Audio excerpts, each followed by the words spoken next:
The following is paid programming. It's time to talk taxes. New friends, new opportunities, new partners. EG Tax. It's Ask the Tax Lady with Esther Gulius and EG Tax on News Radio 930 WBEN. To reach Esther now, call 803-0930. Toll free at 1-800-616-9236. And cell calls are free at star 930. And now, live from the WBEN studios, it's Esther Gulius. Hey everybody, this is the Tax Lady, and this is our hour to talk taxes and money, because let's face it, you can't pay taxes unless you got money, right? And so this time of year, we have special guests into our studio. We kind of talk about a subject that we think is interesting each week, in addition to taxes. And our phone number is 803-0930, 803-0930, star 930 on a cell phone, and you can text us at 716-803-0930. And I'm joined in studio with Chris Fabian. Tiff took the day off, right, Chris? Tiff took the day off, and I got to say, hello, Esther. Hello, I know people would say, wait, why before didn't we you do get it? to our special guest, and I will tell you, this is your opportunity to ask a very, very intelligent, smart attorney free things. So this gives you, so line up your questions. We have Denis Kitchen in studio with us. Hey, Denis, how are you? Hey, Esther, good to hear from you and see everybody back again. All right. And so, Chris, before we get to Denis, and we're going to talk about anything, if you have a question and you were going to call an attorney, here's your opportunity. Again, 803-0930, 803-0930, star 930 on a cell phone, and our text line is 716-803-0930. Okay, so first things first, Chris, our school is going to start next month, right? That's right. Our school starts October 22nd. We have classes in West Seneca, Williamsville, Niagara Falls, and in Tonawanda. We also have, for those people who want to, you can do it from home. So we have plenty of opportunities. We're extending our sale of the course, of the book, for one more week. So one more week. And it's quite a discount too. It is. It's a tremendous discount for the amount of knowledge you're going to gain from this. It's unbelievable. That's true. And we cover everything from soup to nuts, so much so that newbies, when they're done with the school, they can't retain everything. And that's why we have 4 years of classes. And we will actually take you up to and through an enrolled agent's exam, which would get you the opportunity to practice before the IRS, which is pretty cool. Definitely. Right? Yep. Me and you and Tiff, and we have numerous other people on staff that have that. And so to register, you go to our website at egtax.com. And there's a section over there that says sign up for school. And again, you can do it in person in a safe environment. We got masks and gloves and all that stuff for your safety. You can also do it. You can be part of the class through Zoom, or you can also join us in a strictly online course. So there's all three class types available. Yes. Right? Definitely. All right. And then anything else? All right. Now, letters. Those of you that filed for extensions, that extension deadline is coming up October the 15th. That's right. We'll be here before you know it. Get them done, because if you don't and you owe money, you will get hit with the penalty for not filing on time, and that penalty will go back to July 15th this year. Right. So, and that's 5% a month of your balance due. So if you owe $1,000, that's 1,000 times 5% a month. 5% a month for the first 5 months, up to 25%. Right. And then that's the that would be the failure to file penalty. The failure to pay penalty is 5% up to 25% over a period of up to 0.05% until it gets to 2.5%, and then the interest on top of that. So Chris, so when people owe money, and that's kind of our thrust of today, is when people owe money, their inclination is to take money from their 401k and their IRA, because that's the only place that they have liquid money, right, to pay up their bills. That's what they think, yes. Right. And so what happens is, if they're under the age of 59 and a half, they get a 10% premature withdrawal penalty, or they'll get a 10% a penalty for taking money out before 59 and a half, and it'll be fully taxable federal and state. Right. And so, and the thing is, that's not the way to pay your bills, because unfortunately or fortunately, the federal government and the state government, they think your pension is pretty important, and that's why there's a penalty there. And many times people need to talk to somebody about some type of bankruptcy relief. Like, for instance, J. Crew, Gold's Gym, Neiman Marcus, J.C. Penney, Hertz, Tuesday Morning, GNC, Chuck E. Cheese's, Brooks Brothers, Ann Taylor, they all did a bankruptcy this year. And that is something that's known as bankruptcy protection, because it's meant to help you out.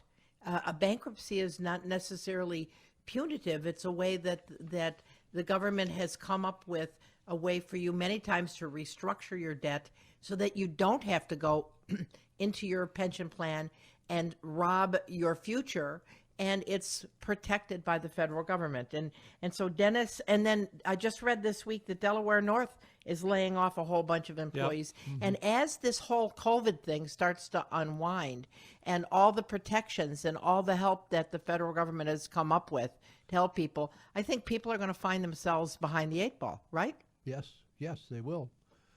And they may have to resort to bankruptcy themselves. Which right. is going to be different than these business bankruptcies. But the thing is, right now, there was business bankruptcy I was talking about, but the thing is, bankruptcy is meant to be like a safety net, isn't it? That's right. I mean, it's supposed to offer protection. It obviously protects creditors to some extent, but it's really there to protect the debtor, and to protect the debtor from being taken apart financially by creditors. So, and I know nobody wants to get in a place where they can't pay their bills, and so they say, gee, I know, let's rob our pension plan. And let's talk a little bit about that. Why is pension money protected, Denis? Well, because the idea of a bankruptcy is to get a fresh start. And what good is a fresh start if you're starting from zero, where you've lost everything? The bankruptcy law protects you, not just you personally, but protects what you have to a great extent. Obviously, the clothes on your back, the furniture in your house, and in most cases, your house itself, your car, all of these have exemptions where you're allowed to keep these in the bankruptcy. And among these exemptions are pensions and retirement savings if they're kept in the proper form. Okay, so I have a client of mine who was in the middle of a divorce, and many times that's where people really, everything falls off the rails, so to speak.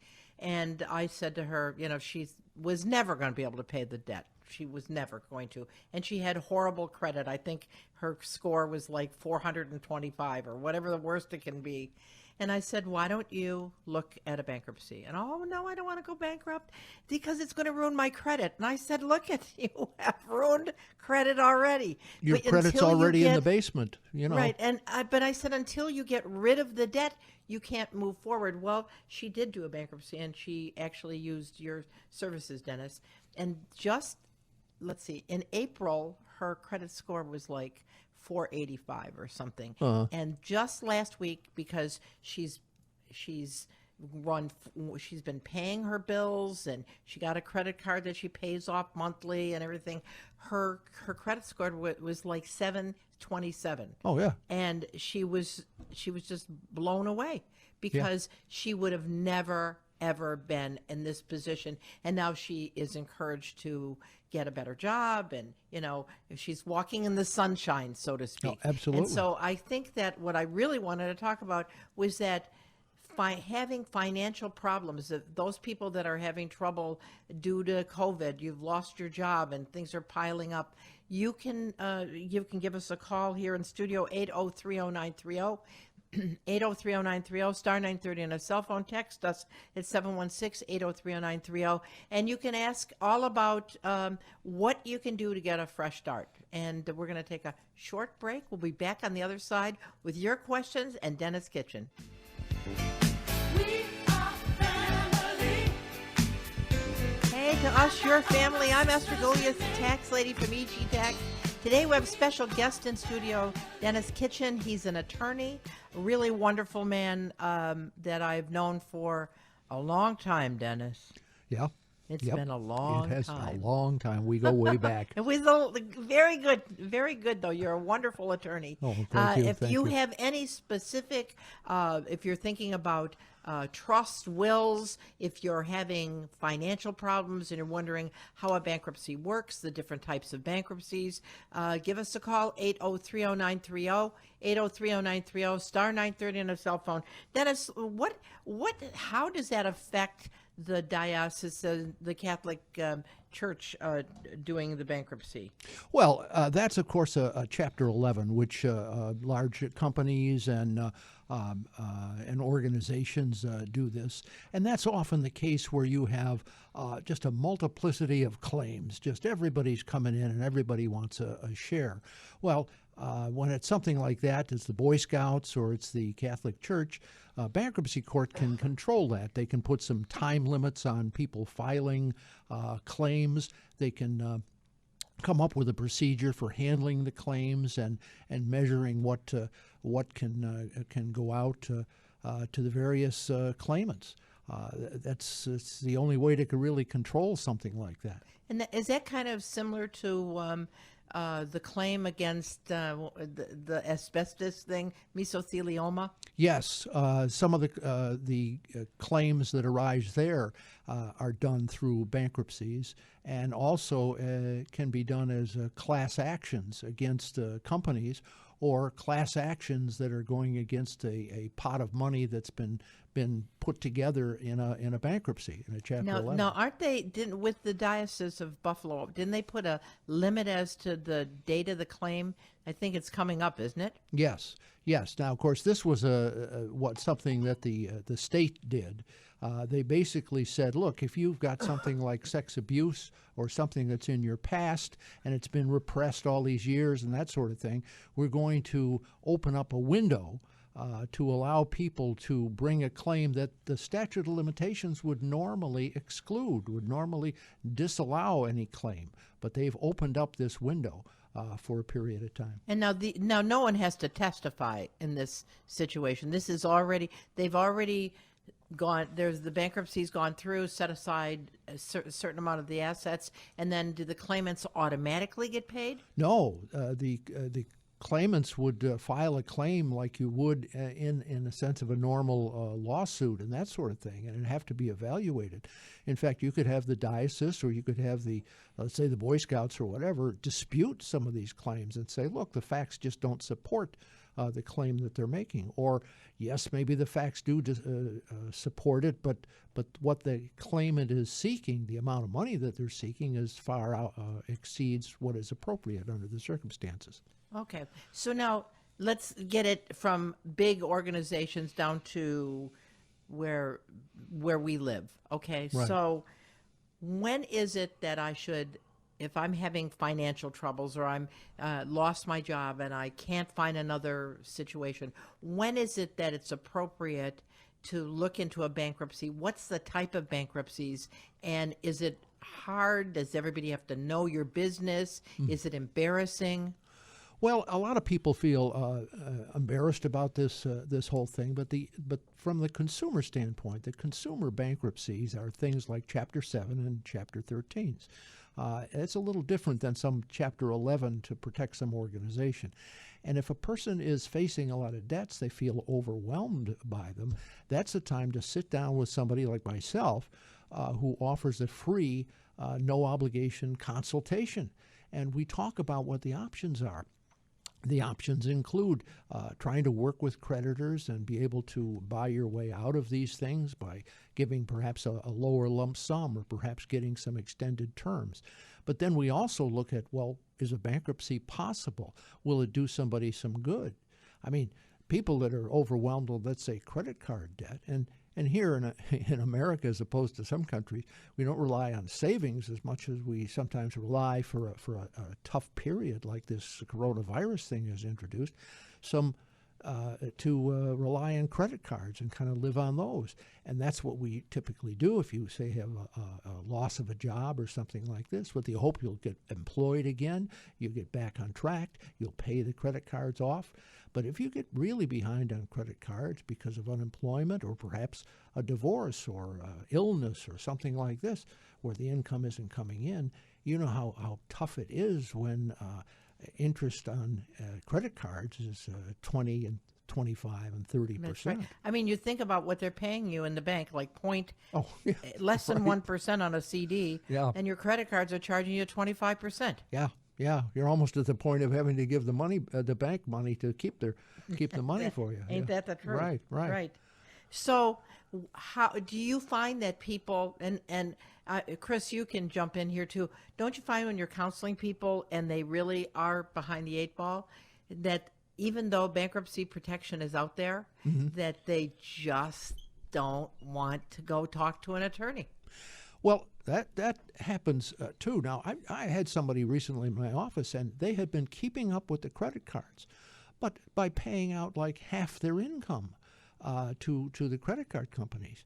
And I pointed out that what the cost of a bankruptcy, of filing a Chapter 7, just giving me the amount that they're paying out to their creditors, their credit card companies, for about a month and a half to 2 months worth, would pay for the bankruptcy and wipe out their credit card debt.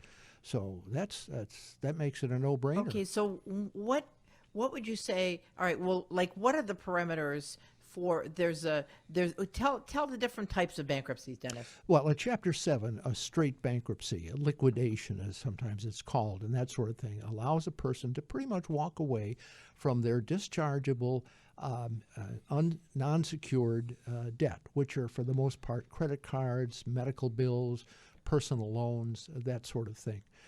They can keep their house, they'll keep the payments on the mortgage, you have to keep paying them. They can keep their car if they keep the payments on the car up and that sort of thing. But at least they'll get rid of the credit cards. That's a Chapter 7. Now, sometimes people earn enough money that's above the median income, and they're required to then do a Chapter 13. A Chapter 13... Now, what's that median? What are we talking about, median income level, Dennis? Well, median income, just in rough terms there, for an individual is like $50,000 a year. So if That's you make... per person or in a family? That's per person for one person. If it's two people, it's more like about $65,000 a year. If it's three people, it's more than that, and so forth. Up to you might have a family of 4 or 5 kids or something like this, and you could earn $100,000 a year and still be below the median for that size of a family, and that would allow you to do a Chapter 7.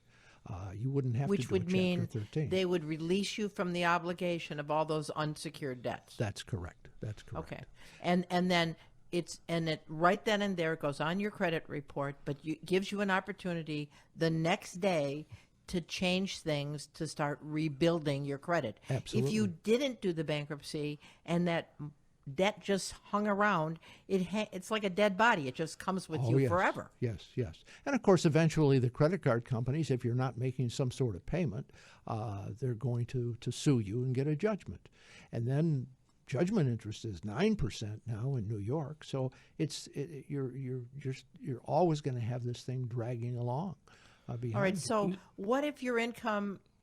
I'm sorry, Chris, were you saying something? I was going to say, I know, as you probably can confirm this too, when we see with clients and they get that 1099-C in the mail for tax purposes, the cancellation of debt, and with using a Form 982, we could possibly waive that income, that potential income, so they don't get deemed with the tax on it. But we ask them, could you have filed bankruptcy? Were you insolvent? And I know I have a lot of clients that go, yeah, I could have filed bankruptcy, but morally, I feel it's not right to file bankruptcy. How do you get people over that hurdle? Because these people will come in 1 year with a couple 1099-Cs, and it's like a 5-year cycle, and they're doing a couple at a time. But how would you get? I'm sure you deal with that too. Well, every once in a while you hear about or certainly run into a person who is maybe a serial bankruptcy filer or something like this. But I don't experience that. The people who come into my office with their debt problems, they have either had a medical condition or just a simple loss of a job and couldn't find another one, or a divorce. That's a killer to the finances, and or some other kind of mishap. Those are the ones that need a fresh start, and they always feel bad about going bankrupt. But you lay things out and look down the road in the future, and you see, there really isn't any alternative. You can't just dig your way out. Well, now, Dennis, is there anything that would preclude somebody from paying their debt 5 years down the road if they wanted to? Oh, yeah. As a matter of fact, I get people who say, well, I owe Uncle Jack $5,000, but I don't want to list him because Uncle Jack, of course, I'm going to pay him. And, of course, I always tell these people, the law requires that you list everybody, including Uncle Jack. But I know you've got to be able to sit down at the same table at Thanksgiving Day. So, of course, you can pay back Uncle Jack. As a matter of fact, you can pay back anybody you want to, even Capital One if you felt like it. But you have to list all your debts. And when I'm counseling people, that's what I say. Mm-hmm. There's nothing that stops you from paying your creditors off later when your life changes. That's right. But right now, you can't buy a house, you can't buy a car. You're paying more for life insurance. You're taking money out of your 401k plan. You're paying penalties and interest. And I just ran out of time because I know we got a break for news. I'm Esther Golias, the tax lady from EG Tax. We'll talk to you on the other side. We are family. I'm Esther Golias, the tax lady, and to us, you are family. And today, us family members are talking to our special guest, Denis Kitchen, who's an attorney special. It's kind of a general practitioner attorney, Denis. You do all facets of law, but you really do have helped a lot of my clients I know that have had financial troubles. And I know as this whole COVID thing unwinds, I think a lot more people are going to be looking for that kind of protection, or at least to talk to somebody about how to get a handle on their finances. But I know you also do wills and trusts, and like if you wanted to make sure the house was transferred properly, Denis is here in studio. 8030930, 8030930, star 930 on a cell phone. You can text us at 716-8030930 if you have any legal question. And Denis, before we go, I think we have a text, don't we, Chris? Yep, we do. Okay, but before we get to that, what if somebody can't do the 7? How do you move to? Is it the 13 then? Yes. How do you move to the 13, and how does that work? Well, usually at the outset, we'd figure out whether a person's going to be able to do a Chapter 7 and be able to walk away from the unsecured debts, or whether they're going to have to actually pay a certain amount of their debt back. And that usually it depends on a couple of things. Some people are behind on their mortgage, like 6 months behind, and catching up is just going to be very, very difficult. Well, you can do a Chapter 13 that allows you to catch up on payments over an extended period, like 3 to 5 years. And I should say something, too, for people who are already in a Chapter 13, the COVID thing came along, and the CARES Act included something that mentioned bankruptcy. And it said that if you're in a bankruptcy plan where you have to make payments over 3 to 5 years, you can actually extend that for up to 7 years because of this COVID epidemic going on. But I'm assuming you have to go to the bankruptcy court to let them know that you're picking up this option. Oh, yes. Well, if you're in a Chapter 13, you have an ongoing relationship with the bankruptcy court and the Chapter 13 trustee to whom you make these payments. Oh, okay. So that trustee is who you would talk to? Yeah. The other reason people do a Chapter 13 is because they've got maybe an asset like there's a car that's worth $15,000, $20,000, and it's all paid for. Well, you don't get an exemption for that. You usually get about $4,500, $5,000 on a car that's an exemption. That is, you get to keep it. Well, to pay for that, to give the creditors as much as they would get if they took your car. You make payments over this extended period, and this would allow you to keep the car. So there's ways around things. And it's so important. People need hope. And I know I can think of somebody I was dealing with this week. Both she and her boyfriend don't have a job, and so he's going back to school. They have no income, and it's so sad because their bills are still piling up, and it's those kind of people that they don't want this thing to have settled on their doorstep, but here it is. And the important thing to me is to tell the general public there's a way out. Don't, it's a terrible thing that it happened. Yes. But there is a way out, and it'll give you some breathing room. Absolutely, absolutely. It almost seems like where we deal with people who haven't filed for 5 years, 8 years, 10 years, it's making that first step to go Right. forward. It That's seems right. to be the same way with the bankruptcy. Yes. They're embarrassed, or they're so, the anxiety level is so bad that they can't make that first step. But once they do, they realize it's not as bad of a process as Right. Yeah, and the other thing is you feel, sometimes people just don't want to know. Yeah, yeah. I really don't really want to that's add right. up all my bills. That's right. That's what I say. If you don't know how much in debt you are, it may be because you don't want to know, and you've got to sit down with somebody and really discuss it. All right, let's go to our text. the Chris. text. What came in? Sure. It says, if payment is based on income, do they look at past, present, or future income? I just made more money on unemployment than working, and I just got called back to work. Aha. Okay. Well, they will look at what they do is they look at annual income, and they measure the annual income, believe it or not, by just looking back 6 months. So we look at 6 months of pay stubs, and we double that, and we say that's your annual income, and that's how we look at what your current income is. So what this means, of course, is it's a matter of timing. Some people got a bonus 6 months ago. I say, well, fine, come in. We'll start with the paperwork. We'll wait another month, and that bonus won't register because it wasn't within the 6 months that we measured income. Now, you say pay stubs. Does unemployment count as pay stubs? Yeah, unemployment, of course, is your income, and that generally counts in terms of. And I'm talking here about the means test, what we call the means test. In other words, are you going to be able to do a Chapter 7 and walk away from debts, or are you going to have to do something like a Chapter 13? That's when the timing is important, and it's important to talk to somebody who knows how to handle Okay, that so timing. so here's the thing. If you do a Chapter 7, all your debts that are forgiven, they're not taxable either.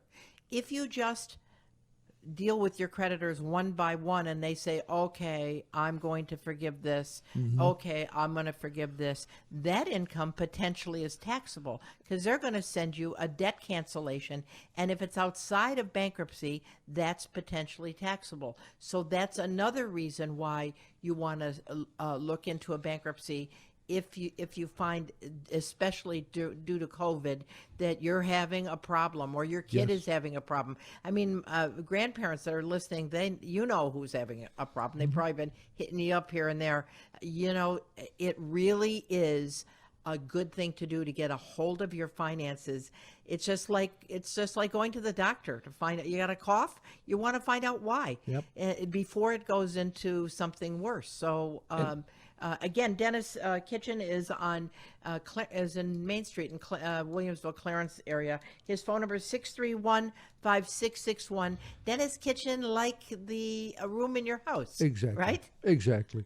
That's a very nice name, Kitchen. Okay, I got the name Gulius. got The it. only thing people say is it sounds like you're a spooky person. Or is she Hungarian? Does she like goulash? Yeah, all right. All right. But we All got right. a couple more texts. All right. Actually, all from the same person. Yeah. How much does it cost for bankruptcy? Can I wrap it into the bankruptcy? If my wife and I make $160,000, can we still maybe do a bankruptcy? We have a lot of credit card debt. Well, if you and your spouse are making $160,000, the answer is, well, yes, you could do a bankruptcy, but your You're not going to be able to do a Chapter 7 bankruptcy unless, of course, your household happens to have, maybe 12 children or something. That might, No wonder why I you're do in know credit card people debt. like that. That's though. right. Now, and the cost of a bankruptcy, I can tell you what my standard fee is. That combined with the filing fee, which is $335, my lawyer's fee is $1,200 in most cases to do a Chapter 7. It is higher than that for Chapter 13. However, the Chapter 13 involves making payments, and some of those payments can be applied to the fee. So that sometimes is helpful. Okay, and somebody doesn't have to save somebody in this bad financial situation. What do they do to start the bankruptcy if they don't have $1,200? Well, the first thing to do, which is why I offer this, just come in, talk to me. We'll sit down and discuss it. And figure it out. Yeah, and sometimes it's a matter of, look, we're going to extend this process a little bit before we actually file, and so it gives a person time to go ahead and accumulate some. And if you're paying on your credit cards and stuff, usually the first thing I say, if you make a decision, you're decided you're going to file a bankruptcy, then fine, stop paying your credit cards and accumulate And then the you'd money have the money. necessary. That's right. No, Okay. sorry. Question for you. I've heard before people go, I'm filing bankruptcy, so I'm going to go out and I'm going to go purchase my 80-inch TV and my new refrigerator and washer and dryer before I file bankruptcy. Big mistake, because if they look at if the credit card companies, they will take a look at your account, and if you just filed bankruptcy, and if within the last 2 months you've had some luxury purchases, you took a little 2 weeks in Bimini or something like that, or you bought that 80-inch TV or something like this. I tell people it's not that you can't use your credit card at all, but if you're going to the clothing store, it better be for socks and underwear and not for any fur coats. All right, we're talking to Denis Kitchen, an attorney at law here in Western New York in Clarence Williamsville area. He's at 8899 Main Street. His phone number is 631-5661. If you would like some free legal advice, give us a call at 8030930, 8030930, star 930 on a cell phone. You can text us at 716-8030930. We got another text? We People do. are busy We do. texting today? It's such a nice day. I guess people want to just text on their phone Well, they instead must of call. be on their patio. But you can still give us a call here. Can student loans be put in bankruptcy? Well, they are debts, of course, and they have to be listed. The problem is, can they be discharged? And the answer to that is usually no. And for a number of years now, it's been an absolute ban on them. And I shouldn't say absolute, because there is a hardship exception, except the hardship is really difficult to come up with that. Now, there are extenuating circumstances. Let's say you went on Social Security disability, or you became under other circumstances that made it absolutely impossible for you to pay back the student loan. You maybe have it forgiven. That's interesting, because there's a gentleman that I know of who got COVID, and he was on a ventilator for 3 months. Chris, you know what I'm talking about. And then he was a very successful pharmaceutical sales rep, and he was on a ventilator. Now he's off the ventilator. They intubated him because he had COVID. It was horrible. He's completely can't work anymore. But he has student loan debt. Now that kind of a person, he would obviously he would be somebody that you're talking about, right? Well, normally in a student loan case, the first question would be, well, is this disability temporary? Oh no, he's unfortunate. COVID knocked the stuff inside of his bejeebies poor out man. of He him. can He's hardly not going to walk. be able to return to his. Okay, No, he's no. permanently He's disabled. He applied for Yes. Social Security Oh, disability. okay, all right. In that case, yes. And as a matter of fact, they may simply forgive that debt. But you add that, put that in a bankruptcy context and that sort of thing, and the bankruptcy court and that's would do what's that so. When I talked to him, because he happened to be at a funeral that I was at, I said to him, make sure you do your Social Security disability. So that I'm doing that. But then that next part, he talked about his student loan debt, and I think so many people who are unaware, when you don't know something, ignorance is not bliss. Oh, I'm going to tell yes. you. You need Right. to know That's right. what's available to you. Yeah. Yeah, a lot of people facing alternatives. What should I do about my debt? They come in and they get some clarity just talking to me. They may decide they're not going to go bankrupt, but at least they know what their options are. Right. All right, I'm Esther Gullius, the tax lady. We're going to take a short break, and we'll be on the other side with Dave and Joyce, who are holding, and your text or phone calls, 8030930, 8030930, star 930 on your cell phone. Thank you, Dennis. We'll be back on the other side. We are family. Hey, to us, you are family. I'm Esther Gullius, the tax lady from EG Tax. And we have special guest in studio, Denis Kitchen.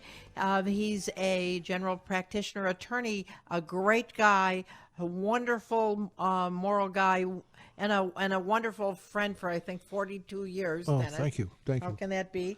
But anyway, we got some people that have been holding. We have Dave from Clarence. Hi, Dave. How can we help you? Yeah, hi, Esther and Dennis. I had a question on my wife passed away about a year ago, and I had a will and got everything squared away, and I think I have everything squared away, but I have a question. On my will, I have 3 daughters, and my wife put their 3 names down as executors for the will. And I don't know if this is a good idea or not. I can't decide which one should be the executor. And I know if I pick one, the other 2 are going to be flipping, so... and I'm just wondering what I should do. Well, it depends on a lot of factors of which you know the best, and it's understandable you might have this quandary. Sometimes you could just take an arbitrary rule, which at least makes some sense, even though it's not going to make everybody happy, and that's like pick the oldest. Or if these kids are grown and they maybe moved around somewhat, you pick the one who's the local one or something like that. Well, they're all. I do have one that's in Clarence with me, who's fairly local, but she's the youngest one. And okay. The other issue is, do you have somebody who's got a good head for figures and the other ones aren't? well, I mean, I can tell you, Dave, sorry. Most people who come in regret being the executor.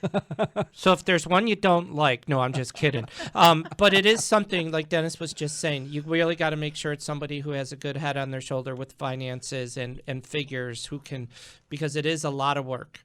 Well, also, you can, of course, name all 3 and allow the ones that don't want to take part in it to renounce. They can say, okay, I don't want to be the executor. I'm going to let the other person. well, I have. In other words, give them the poison pill. Yeah. Let them figure it out. That's right. Let them figure it out, All the assets that I have, bank accounts and investments, all have them listed as, beneficiaries. Well, in that case, they're going to end up with the money, and it has nothing to do with who's executor or who's not. They're all going to get 1/3. There's 3 of them. Everything's going to get 1/3. The only thing I have is I have a lot of property. Okay. And the property was in my name and my wife's name. And an attorney friend of mine says it's better to put it in your name, and he put everything in my name. Now, I have. Well, there's a couple of things. If you've already made provisions in your bank accounts that they'll automatically pay on your death, Right. you can do a similar thing with real property.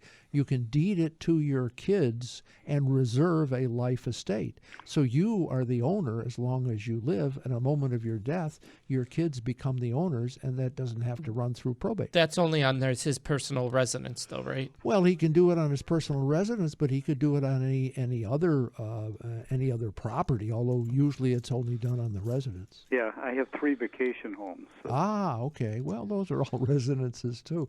You could do. Why aren't you on vacation right now? Well, anyway, but yes, you could do that. You could deed that, and that would eliminate a lot of probate expense. Well, I have another friend of mine who I graduated from school with, who's an attorney, and he said, "What's the big deal with probate?" He says, you know. Well, yes. As a matter of fact, years ago, a book was written, How to Avoid Probate, with the idea that probate costs are exorbitant, and in certain cases that's true. And this is one of the ways of avoiding probate and making things simple. And of course, if you're afraid of your daughters fighting over property and that sort of thing, you could do this other thing, eliminate the probate issue. But it still leaves 3 daughters who own these various They're all very properties. off in their own regard. I mean, Yeah, but right. still, they still feel that they have by virtue of your birthright that Right. they have a claim on. But this is something he can give you a call to talk further. Oh, yeah. Right, Yeah, and so- you want to talk one-on-one. Yeah. Yeah. Dennis's phone number is 631-5661. Yeah, I might. And, Okay, Mr. Kitchen. Okay. all right, All good right. enough. So, Hey, thanks so for Dave, the call. again, 631-5661 to get a hold of Denis during the week. Happy to talk to you, Dave. All right, and then we have another text, Chris? We do. It says, my friend is an apartment renter. My friend's ceiling is falling in every time it rains. She has withheld rent since this began about 3 months ago. The landlord refuses to fix it. Is it legal to withhold rent? It is legal to withhold the rent in the sense that if you, first of all, of course, you could withhold the rent, and then if he starts an eviction proceeding based upon your non-payment of rent, you have this as a defense. Needless to say, you want to take pictures, and you may even want to call in if you can get, say, a free estimate from somebody who might be able to fix it, and have them come in and make an estimate and stuff like this. Then you have some verification of what the damage was. And as a matter of fact, if you've got an estimate from a contractor or something like that and showed it to the landlord say, something, I'm going to go ahead and follow through and fix this sort of thing. So there's a couple of different approaches to that. So the answer is yes, it is a defense. It is legal to withhold rent in certain cases, but sooner or later you may end up in front of a judge who has to decide who did right and who did wrong. And the interesting thing is, I can remember back in the day that the tenants would come in warrant of habitability, right? Yes, And so they're saying that I'm not paying the rent because the ceiling's falling in. that's right. My question would be, why would you want to live at a place if the ceiling's falling in? That's the alternative too, is just move out. And Right. And if you have a lease that requires you to pay through a certain amount, I mean, you'd be supposedly breaking the lease, but you'd say no, because the landlord Right. himself broke the Right. lease by the breach of the warranty of habitability. plus- All right, let's go to Joyce, who's been holding too. Yes. Hey, Joyce. Hi. I have a quick question about minimum distribution. Sure. Is it okay to hold off taking one this year and then take it next year? Do I lose? Yeah, there is no requirement in 2020 to do a required minimum distribution. And the other change in the law is that the required minimum distribution is no longer going to be in effect until you reach age 72. So in 2020, no one has to take an RMD. And going forward in 2021, unless they change the law, which they do every 15 minutes anyway, but right now in 2021, until you reach age 72, you don't have to start doing any RMDs as well. Well, I'm a little bit older than the 72, but But you don't have to take the RMD then. I'm sorry? You don't need to take the required minimum distribution in 2020. Okay. Do they think that the rates are going to be lower if I take it next year instead of What rates? the The reason that they skipped Right. the 2020 is because your RMD is based upon the value as of December 31st of 2019, when everything was booming and the value of your account might have been a lot higher. So based upon COVID, when everything crashed, they thought it would be fair to just waive 2020. That's why they did it. Oh, they feel that the value is going to be lesser this year than last year. Right, that's correct. Okay. Okay? Thank you for that. Hey, thanks for the call, Joyce. Okay, Dennis. I can't thank you enough on a beautiful should we Saturday take Bob afternoon. real fast? Thank you. Pardon me? We got one more caller. All right. Let's do that quick. Hey, Bob, how can we help you? Yeah, I'm a homeowner, and the house is in my name only. And if I get a will, do I need a witness? Because it's in my name only, and I want to make sure I die that my wife can stay in the house, get half the house, but I want to leave the other half to my nephews. You probably could do exactly what you want to, but I would recommend that you do it through an attorney. Will needs to be witnessed by at least two people, and there are a number of requirements for a will. You really need to. It's worth it to sit down with an attorney, and wills are not a very expensive item. Okay, thanks. Okay, Bob. You know, the other day I was at my brother's house, and he and his wife go to me, we think that we're going to put our daughter's name on the title. And I said, what? I said, don't you guys have a will? And they said, no. And I said, what? So, Gee, everybody should have a will. Is that not Updated correct, will. Dennis? that's right. That's right. Absolutely. They're in Florida. Otherwise, I would have steered them to you, Dennis. But it's unbelievable how people don't do this. And they said, gee, we feel like that we're saying we're going to die. Well, I said, we're all going to die. I said, I have a will, and I feel good to know that I've laid down in writing what I want to happen upon my death. And just like with Ruth Bader Ginsburg, even the most notorious people pass away. I mean, it's right. in the cards for all of us. So you certainly want to be able to have your will done upon your death. And you're right, it's not very expensive at all, and I think it's so important. Yeah. So Dennis, thank you for joining us on Thank Saturday. you. Yes. To get a hold of Dennis Kitchen, he's at 631-5661, and you go to kitchenlaw.com, right? Yeah, exactly. Kitchenlaw.com. All right, and I can't recommend Dennis more highly. He's a wonderful guy, and I thank you very much. And if you have questions about a will, if you are having trouble with financial things, if COVID has knocked the stuffing out of your finances and maybe out of your body, and you got to go on Social Security disability, and you need his help for financial issues, you can call him there too. His phone number is 631-5661. I'm Esther Golias, the tax lady. Don't forget to sign up for our tax school. We got a sale for another week. And until next week, I'm Esther Golias with Christopher Fabian, and we'll get Tiffany back next week, right, Chris? That's right. All right. Have a great week. Enjoy the wonderful weather. Go Bills.